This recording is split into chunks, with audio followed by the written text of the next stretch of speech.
Bismillahirrahmanirrahim. Alhamdulillah wassalatu wassalamu ala sayyidina Rasulillah. Amma ba'du. Banyak orang berbicara tentang Al-Hallaj di zaman dulu, kalau versi Nusantaranya adalah Syekh Siti Jenar. Namanya agak sedikit menggelikan karena laki-laki kok disebut Siti ya. Tapi itulah sebutan dulu ya. Mungkin dulu Syekh Saidi Jenar, tapi nggak tahulah kenapa kemudian berubah. Yang dulu dikatakan nama kecilnya Lemah Abang dan segala macamnya. Syekh Siti Jenar ini dari masanya terlihat semasa dengan Syekh atau Sunan Kalijaga dan sunan-sunan yang lain. Jika di kalangan pembela syariat yang zahir, itu muncullah sosok Sunan Kalijaga, maka dari bab hakikat muncullah Syekh Siti Jenar. Ya, kalau boleh kita sebut, jika ulama pewaris para nabi, lalu ulama mewariskan ilmunya lagi. Pewaris Imam Abu Yazid, pewaris Imam Junaid, pewaris Hallaj, itu ada semua di zaman berikut, termasuk zaman kita. Di zaman terdahulu, pewaris Junaid al-Baghdadi itulah Sunan Kalijaga, pewaris secara kerohanian. Adapun pewaris kerohanian Al-Hallaj, itulah Syekh Siti Jenar. Sejarah pun berulang, karena cip takdirnya sangat-sangat sama, hanya formulasinya yang berbeda. Kemudian muncullah kalam-kalam yang menunjukkan kalam-kalam mabuk bertuhan, mabuk cinta kepada Allah, mabuk dalam keahadian Allah, keesaan Allah Subhanahu wa Ta'ala. Teman-teman, kan Allah dalam bab akidah, alam semesta ini disebut mungkinul wujud, wujudnya mungkin, dan dia ada, hanya ada karena diadakan oleh Allah, yang disebut wajibul wujud, yang niscaya keberadaannya pasti ada. Maka semua selain itu menjadi diadakan karena dia. Maka yang benar-benar ada hanyalah Allah. Inilah yang disebut oleh pendahulu imam wujudiyah, namanya Imam Ibn Arabi dengan Al-Wujud Al-Mutlaq. Al-Wujud Al-Mutlaq ini, jika seseorang memahaminya dengan jalur kerohanian seperti Al-Hallaj dan Syekh Siti Jenar, maka yang terjadi, tidak ada kata aku, tidak ada alam, yang ada hanya Allah, Sang Pencipta. Alam ini dianggap semu dalam bab ahadiyah tersebut. Meskipun di alam sadar, kita mengatakan kita ini ada, Allah ada, dan wujud kita real, wujud Allah lebih real. Tapi oleh mereka yang sedang mabuk cinta dalam ahadiyah keesaan Allah, hanya Allah semata. Mirip-mirip seorang yang kasmaran, dia hanya melihat kekasihnya saja yang paling cantik, paling indah, paling gagah. Maka di saat itu, kemanapun dia memandang, yang terbayang adalah wajah kekasihnya. Seperti cerita Laila dan Majnun. Majnun memandang tembok pun yang muncul wajah Laila, apalagi melihat siapapun. Sahabat yang melanggar Allah, Syekh Siti Jenar, kemudian sebagaimana Al-Hallaj, mengatakan hal yang mirip. Mengatakan, jika Al-Hallaj mengatakan, di dalam jubahku adalah Allah, tiada kecuali Allah, maka Syekh Siti Jenar lebih dahsyat lagi, di dalam dirinya hanya Allah. Wujudku adalah wujud Allah. Itulah Syekh Siti Jenar.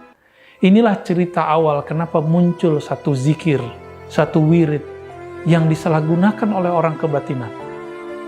Wujud ingsun atau zat ingsun, zat Allah. Sifat ingsun, sifat Allah. Nama ingsun, nama Allah.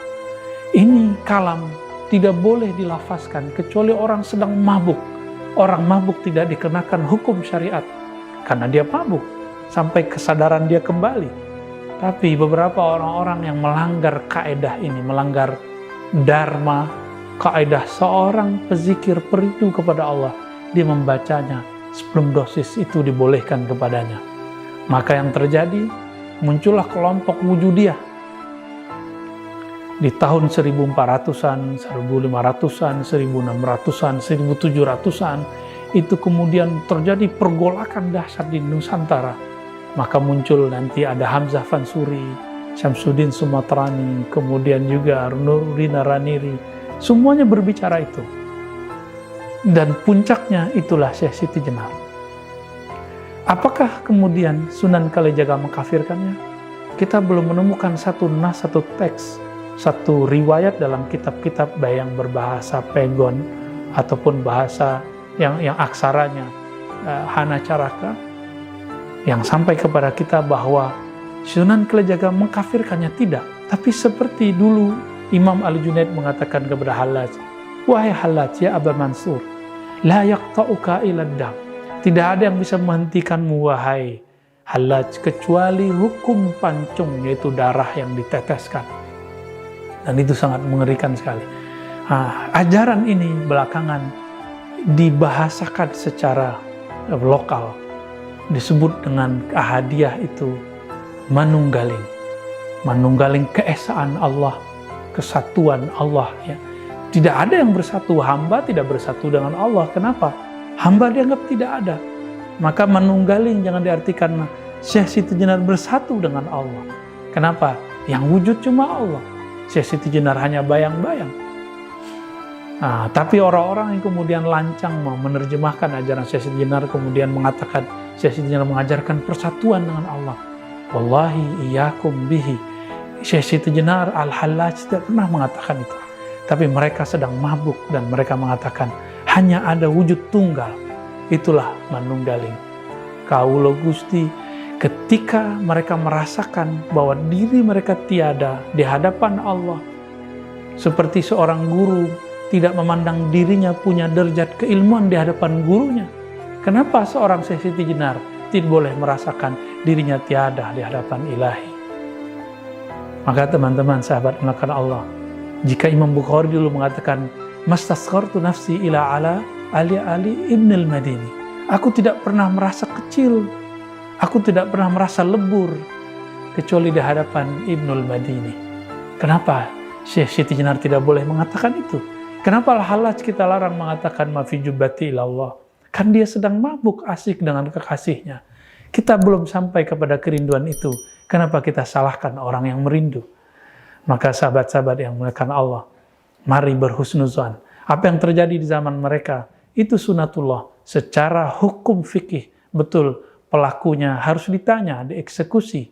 Jika terbukti kemudian ada hal yang berbahaya, mungkin seorang hakim qadhi mengatakan kamu dipenggal. Tapi sekarang ilmu itu sudah dibuka. Apakah kita masih salah faham lagi? Maka benarlah Imam Ghazali.